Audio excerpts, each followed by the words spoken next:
Hello, my name is Kirsten.Ricci, and I'm here today to talk to you about my journey in real estate and how it all got started, how long I've been doing it, and where we are today in the current market, because everybody is questioning what is happening in real estate.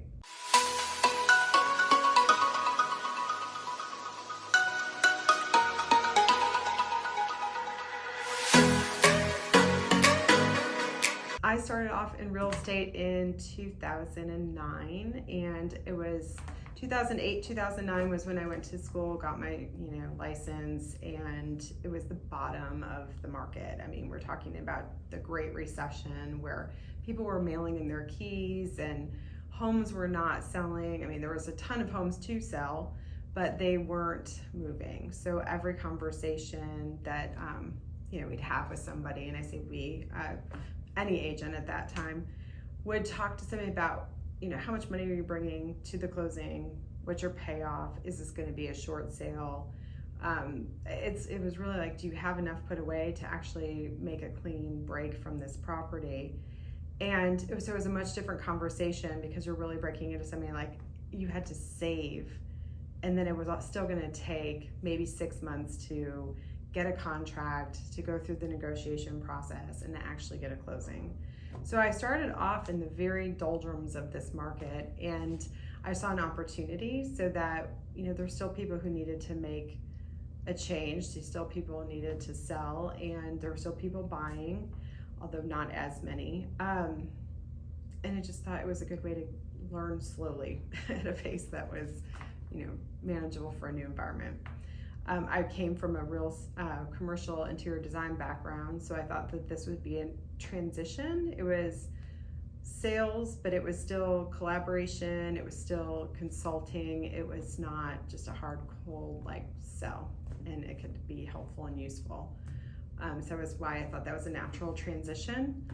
And my first year, I really didn't expect to do very much. I thought if I sold one home a quarter, that would be a win for me, and it ended up being a lot more than that, surprising, and it was more like 12 or 13, and that was a lot for my first year in real estate, and especially given the market that we were in.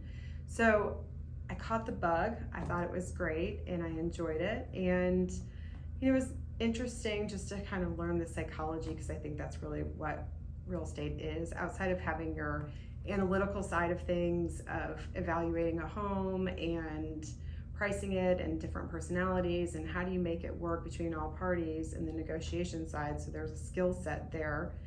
There's also the emotional side of somebody, this is their home that they're going to bring home their family to the first time after they get married, or their first child, or there's just a lot. It was kind of a combination of everything, all the emotional side and analytical side. So I thought it was a good fit for me. That's what I got into. And the market has definitely evolved over the years. So it's gone from, it was kind of wild, really, because it was so quiet and things were moving just at a very slow pace. And then things started being more active. More homes were coming on the market. And then it was and I think it was 2012. It was almost overnight. We were listing homes. And even back then, multiple offers, people out of the blue came in and they were gone. And all of this, we thought we had an inventory shortage back then in 2013, 2012, and it was just crazy. We thought, how high could these prices go? How many people are out there? It was just, is there something else? Is there coming soon? Is there going to be enough homes for people? And then that sort of balanced out a little bit over the past few years after that, 2013, 2016, 2017. But it was still very active, where you knew you'd get a listing or you'd have a buyer, they'd be able to find a home. You go through the process, and there might be multiple offers, there may not be, but the homes were selling, and there was still a significant reduction in inventory to not really keep up with the pace and demand that buyers and sellers were looking for at that point. People got out of the red, I would say. So from the bottom of the market in the Great Recession, where people started getting their home values came back up, so they were actually able to make a profit instead of being underwater. They were starting the transition of getting, more homes that people were turning a profit. They were selling their homes and making the appreciation. So they could trade up. And at the same time, builders were building again after taking a 5 to 6 year hiatus. So more homes were coming online. The trends were changing. Everything was a little different. And I think that that's just the way the real estate market is. It's an ever evolving process. And we can use historical data to say what we've gone through and why we were at those places and stages, and explain the current market. But then we have to throw in the pandemic, and that really did shift everything. We went from 1 minute somebody was saying, oh my goodness, you're never going to sell another house again, the world's over, everybody's gone, real estate's dead, and to we've had the busiest 2.5 years in real estate in the history of real estate, where it's just been so insane because we've had a population growth, or come to the age of like the home forming, whatever, family formation or whatever, household formation age of like 32, I guess, is the magic age. So you get to that place where you have so many people coming to that from a population perspective.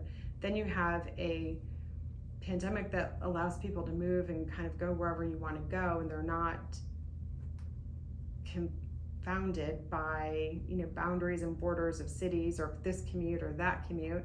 So the world was open and people shifted. They left highly densely populated areas like New York and California. They moved to areas like Texas, Idaho, Iowa. They moved to Tennessee, Georgia. We've had a ton of people moving here. We have always had a lot of people moving here. I'm in Florida. So there's been a national shift. There's been a lot of other shifting going on, and I feel like that has just led to this pandemonium of we don't have enough homes. We have more buyers than we have, and now we have to try and slow this down, or the Fed is trying to slow it all down because of inflation's out of control and the stock market and everything's kind of out of control, and to try and put it back in alignment. And that is where we're at today with these crazy high interest rates. I think they're approaching 7%. I keep hearing that in the very near future they'll be that high, maybe even 7.5%, which has been, we haven't had that in forever. I mean, it's been 20 some years, I think, since we've had rates that high, or getting close to 20 years. So that is putting a cooling off, I would say, on some buyers, because their affordability is the key factor, and it's just not in line right now. With rates getting higher, home prices being higher, certain buyers just can't afford what's there. And then people are talking about market crashes, and is this going to be another 2008? And it's just not. One of the key terms, and I think we'll hear a lot of this lately, is the term sticky pricing. And sticky means our home prices are going to stick. They're not going to drop dramatically, and they're going to because their sellers have more equity than they've ever had in their homes. They put a lot down because of predatory lending standards. Like, those products just don't exist in the market. They've retired. They're not part of anybody. Like, there's not a single loan out there that has any ties to any kind of predatory lending that was in the early or late 2008s or whatever.